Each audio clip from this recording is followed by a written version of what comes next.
हरे कृष्णा। बहुत पहले की बात है। एक समय एक ग्वाल बाल गायों को चराने जंगल में ले जाया करता था। वह उन्हें एक खुले मैदान में घास चरने के लिए छोड़ देता था। स्वयं वो लड़का अच्छी सी जगह देख बैठ जाता था।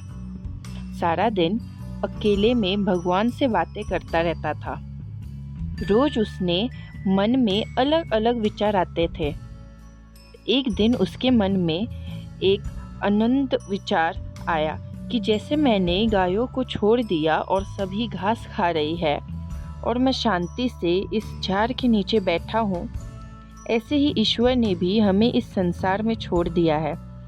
हर एक अपना अपना कर्म कर रहा है और अपनी कमाई खा रहा है।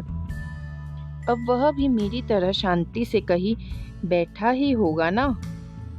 वह ग्वाला अपनी भूली समझ से सोच रहा था और मन ही मन भगवान से बातें करने लगा। है भगवान, आप भी कहाँ अकेले बैठे होंगे, मैं भी यहाँ अकेला बैठा हूँ। मुझे तो पता नहीं कि आप कहाँ हो, लेकिन आपको तो पता है कि मैं यहाँ हूँ। क्यों नहीं थोड़ी देर के लिए आप यहाँ आ जाते, हम साथ बैठेंगे, कुछ बातें करेंगे, गपशप करेंगे, टाइम पास करेंगे। वह अकेला अकेला बड़बड़ा रहा था। उसी समय में एक वहाँ से पंडित जा रहे थे। पंडित जी ने देखा कि यह लड़का अकेला अकेला कुछ बड़बड़ा रहा है, तो पूछा, ए लड़के, किससे बात कर रहा है? लड़के ने कहा, किसी से नहीं। पंडित जी ने कहा, अरे तू बड़बड़ा रहा है, किससे बात कर रहा है? तब उस लड़के ने कहा, किसी से नहीं, भगवान से बात कर रहा हूँ। पंडित जी ने कहा, भगवान से बातें कर रहा है? क्या बातें कर रहा था, हम भी तो सुने।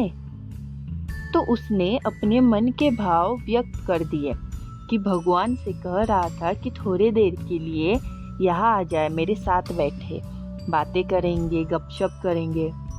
पंडित जी को उस लड़के पर बड़ा गुस्सा आया और कहने लगे कि भगवान कोई टाइम पास करने के लिए है क्या? तुम जानते भी हो भगवान कौन है, और यह कोई तरीका नहीं है भगवान से बातें करने का।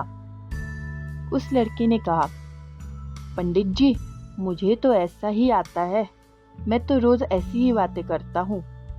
तो पंडित जी ने कहा, ऐसे बातें नहीं करते, पाप लगेगा। तब उस लड़के ने बड़ी विनम्रता से पंडित जी को कहा कि फिर कैसे बातें करनी चाहिए, आप मुझे सिखाइए, क्योंकि जंगल में सारा दिन मैं अकेला होता हूँ और अकेले में समय बीतता ही नहीं है।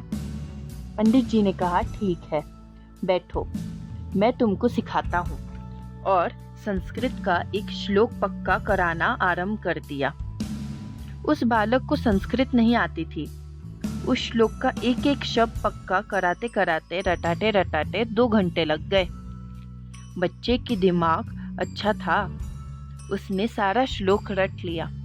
पंडित जी ने कहा, रोज ऐसे ही याद करना, यह तरीका है भगवान को याद करने का। लड़के ने कहा, पंडित जी, अब बिल्कुल चूक नहीं होगी, ऐसे ही रोज याद करूंगा। उसने वह रटा हुआ श्लोक बोलना आरंभ कर दिया। पंडित जी वहां से चल पड़े और मंदिर पहुंचकर भगवान से प्रार्थना करने लगे और कहा, हे प्रभु, आज मैंने कितना अच्छा काम किया, एक बालक को आपके साथ बात करने की विधि सिखाई। इतने में एक आकाशवाणी हुई कि तुमने जो किया वह ठीक नहीं किया।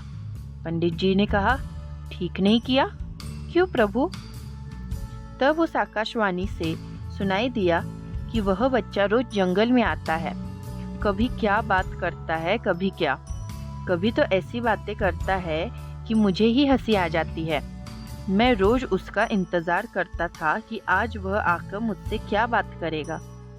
वह बच्चा मुझे खुश कर देता था, लेकिन आज से तू उसे जो रटा के आया है वही रटी रटाई बातें बोलता रहेगा, जिसका भाव भी वह जानता नहीं। उस भावहीन बातों को सुनकर मेरे को कोई रुचि नहीं। आज से तूने मेरे एक बच्चे को मुझसे दूर कर दिया, यह अच्छा नहीं किया। कहीं हम भी वही रोज रटी रटाई प्रार्थना तो नहीं बोल रहे हैं? अगर रोज रटी रटाई वही प्रार्थना बोल रहे हैं तो भगवान को उसे सुनने में कोई रुचि नहीं। भक्ति में वह भाव को देखते हैं। कहा भी गया है, भगवान तो भावों के भूखे होते हैं, उनको बड़े बड़े अलंकारिक शब्दों वाली कोई प्रार्थना नहीं चाहिए, उन्हें तो दिल से की हुई भाव भरी बातें चाहिए होती है। तो मैं आप सभी से विनती करती हूँ, भगवान से अपनी बातें कीजिए, उनको भी अपना सखा बनाइए। इसी के साथ बने रहिए मेरे साथ अगले ही एक नई वीडियो के साथ, जिसमें एक और कहानी आपके लिए होगी। अगर आपको ये कहानी अच्छी लगी तो लाइक शेयर सब्सक्राइब कीजिए यूट्यूब पे मेरा चैनल खुशी रोमाले स्पिरिचुअल नॉलेज को। हरि बोल।